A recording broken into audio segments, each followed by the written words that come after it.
En la mira de hoy tenemos una pregunta central para México. ¿Aceptará el Sindicato de Trabajadores de Pemex la reforma energética? El pasado 7 de junio se cumplieron 75 años del decreto que creó Petróleos Mexicanos, la empresa paraestatal que está en el centro de la reforma energética que enviará el presidente Enrique Peña Nieto al Congreso en los próximos meses. Vienen muchos cambios, modificaciones que afectarán directamente al Sindicato de Trabajadores, un sindicato cuyos antecedentes se remontan a 1915. Los trabajadores estuvieron en el centro de la expropiación petrolera, decretada el 18 de marzo de 1938. Según datos de la prensa mexicana, Pemex, el quinto productor de crudo del mundo, tiene 140,000 empleados, 115,000 son sindicalizados y 70,000 empleados jubilados o pensionados.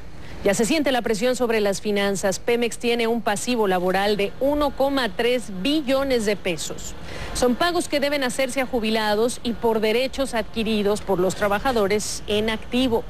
Se buscará aumentar la edad de retiro, ya que hoy día se pueden retirar a los 55 años, con una jubilación equivalente al 100% de su sueldo. El director de la petrolera, Emilio Lozoya, ha declarado que el de Pemex es uno de los sistemas de pensiones más arcaicos que existen en el mundo. Y muchos se preguntan si parte del cambio incluye la salida del líder del sindicato desde 1993, Carlos Romero Deschamps. También senador por el partido oficial, el PRI, hombre millonario y polémico, quien ha sido denunciado muchas veces por corrupción. Con ese contexto y antes de presentar a nuestro invitado, queremos tu veredicto sobre este tema en nuestra pregunta en Facebook. La pregunta de hoy es bien simple. ¿Debe un sindicato hacer concesiones para permitir a un gobierno reformar una industria? La respuesta es simple, sí, no, o depende del tipo de concesión y su efecto. Te invitamos a participar, pero si prefieres enviar tus mensajes a través de Twitter mientras estás viendo la discusión, ya estamos listos. @quefrías y @XavierServia, CNN. Para ayudarnos a escudriñar este complejo tema, una más de las reformas que adelanta el nuevo gobierno priista, nos acompaña desde la Ciudad de México, Manuel Francisco Valencia Bastidas, director de la carrera de licenciado en negocios internacionales y de subversión internacional en el Tecnológico de Monterrey, Campus Santa Fe. Bienvenido, señor Valencia, y gracias por estar con nosotros. Cuando se habla de la reforma energética... Gracias por la invitación.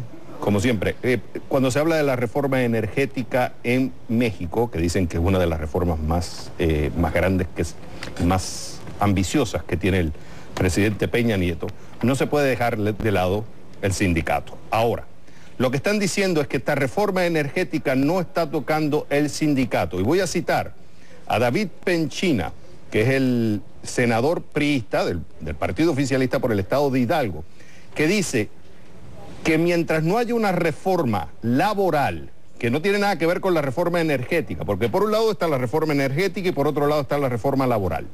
Si no se hace una reforma laboral para tocar el tema de los intereses del sindicato, la reforma energética no va a funcionar. En otras palabras, para poder hacer una reforma energética también se tiene que hacer una reforma laboral, porque hay que tocar el tema de los sindicatos específicamente en el tema de la transparencia, como dijo Gabriela, las acusaciones de corrupción y el tema de la legalidad. ¿Qué dices tú?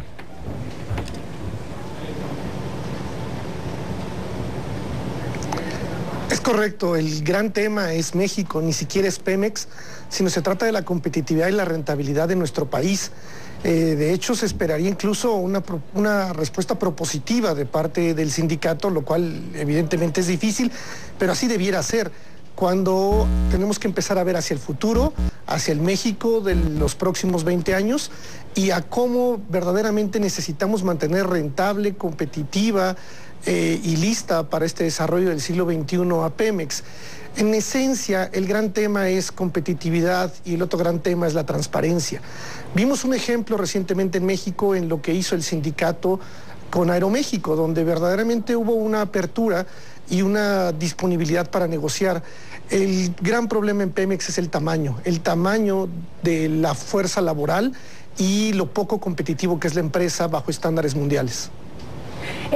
Uno se pregunta, regresando al tema del sindicato, ¿qué tan dispuesto está el sindicato? ¿A qué tipo de concesiones se va a tener que someter?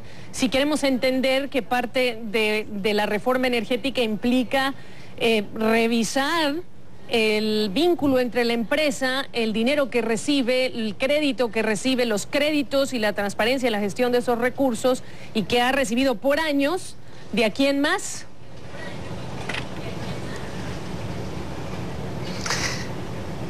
Es correcto. Lo verdaderamente complejo es aquí el tema político. Hay un gran tema político.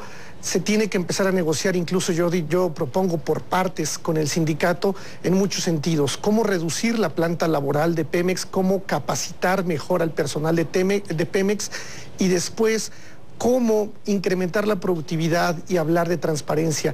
Es importantísimo meter el tema de transparencia dentro de la discusión y el tema de la competitividad, llevar a Pemex a estándares mundiales y al mismo tiempo preocuparse más por los empleados, por el personal de Pemex, con la intención de capacitarlos, de que ellos se sientan mucho más seguros, pero al mismo tiempo más dispuestos y más listos para trabajar y trabajar muchísimo. Pero eso no ha ocurrido antes. Trabajar en el pro de México, en el futuro de sus hijos. No ha ocurrido en otras industrias y en otro tipo de sindicatos. Es decir, de repente esto se podría llevar al extremo de lo que sucedió con la extinta Compañía de Luz y Fuerza, pero eso no es lo que queremos, sino se trata de sentarse a dialogar y de encontrar propuestas de vanguardia, propuestas muy inteligentes que vean hacia el futuro. Y eso es algo difícil de convencer al sindicato, porque el sindicato no puede seguir viendo por el corto plazo. Tenemos que ver juntos hacia el México de los siguientes 20 años y hacia el Pemex que queremos como país llegar a tener y llegar a formar. Eso requerirá muchas concesiones de parte del sindicato, y hay diferentes ejemplos: que la edad de retiro se prolongue más, que las jornadas laborales sean más altas, que se les capacite mucho más, que se encuentre una plantilla laboral mucho más calificada, pero al mismo tiempo más listos para trabajar.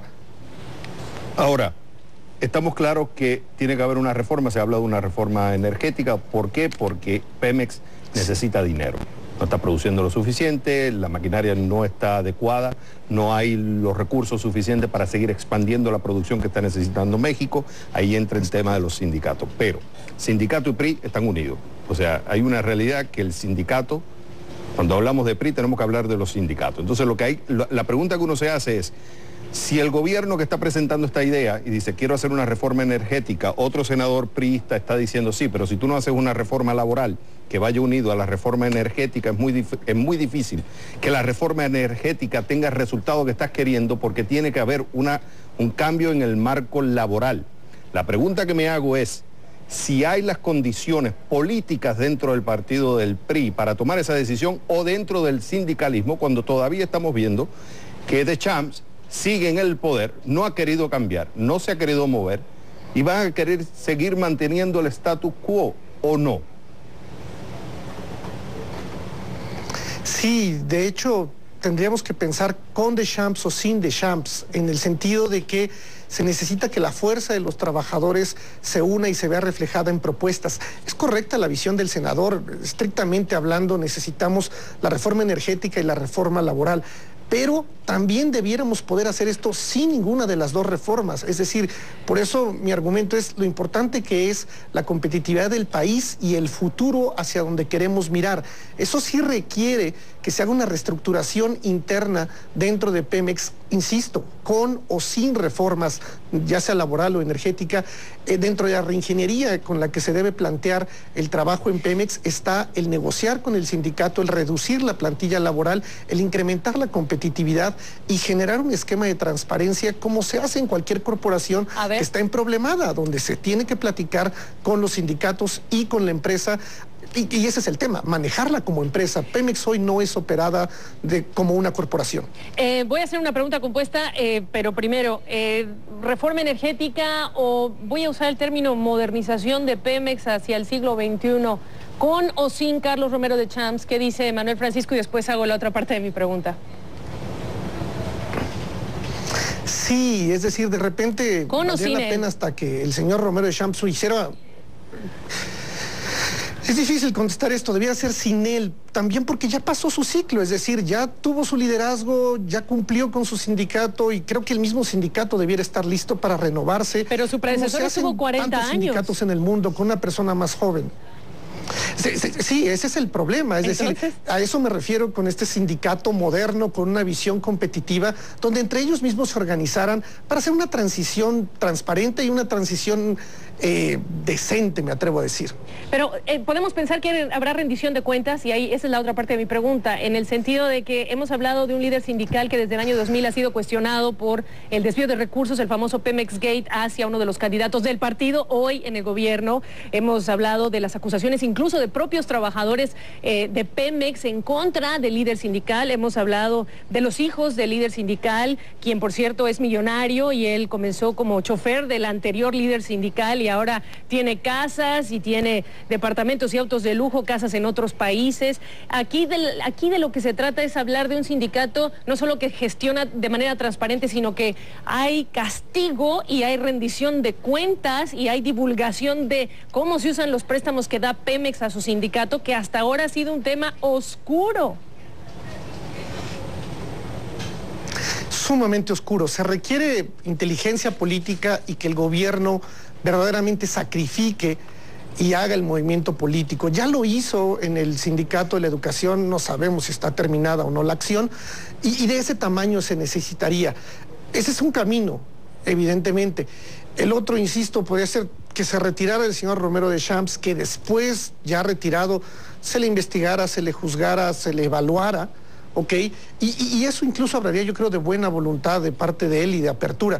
Evidentemente esto es mucho más fácil decirlo que hacerlo y la complejidad política es un gran tema, porque también este no es un momento políticamente adecuado porque en julio vienen elecciones, entonces tampoco se vislumbra que esto sea en el corto plazo. Por eso yo hablo de que dentro de Pemex debiera analizarse y platicarse la reingeniería en el sentido laboral y cómo se vuelve una empresa más productiva a partir de platicar efectivamente con el sindicato y capacitarlo, pero también que el sindicato esté listo y abierto para modernizar a la empresa.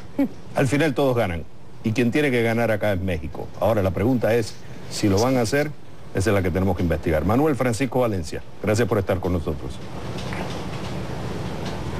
Un gusto, muchas gracias a ustedes y en efecto, México es el verdaderamente importante en este tema. Gracias.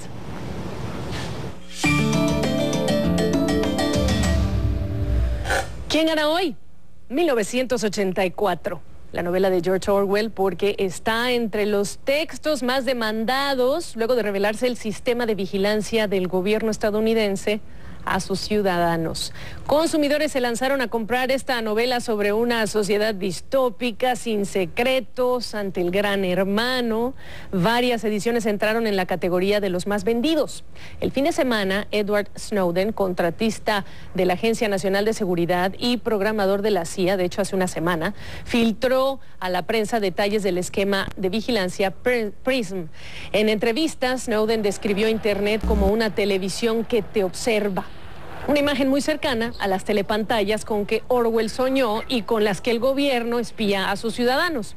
Pero por esta consecuencia imprevista sobre una novela escrita en 1948, le damos a 1984 y a Orwell la medalla de oro de CNN Dinero.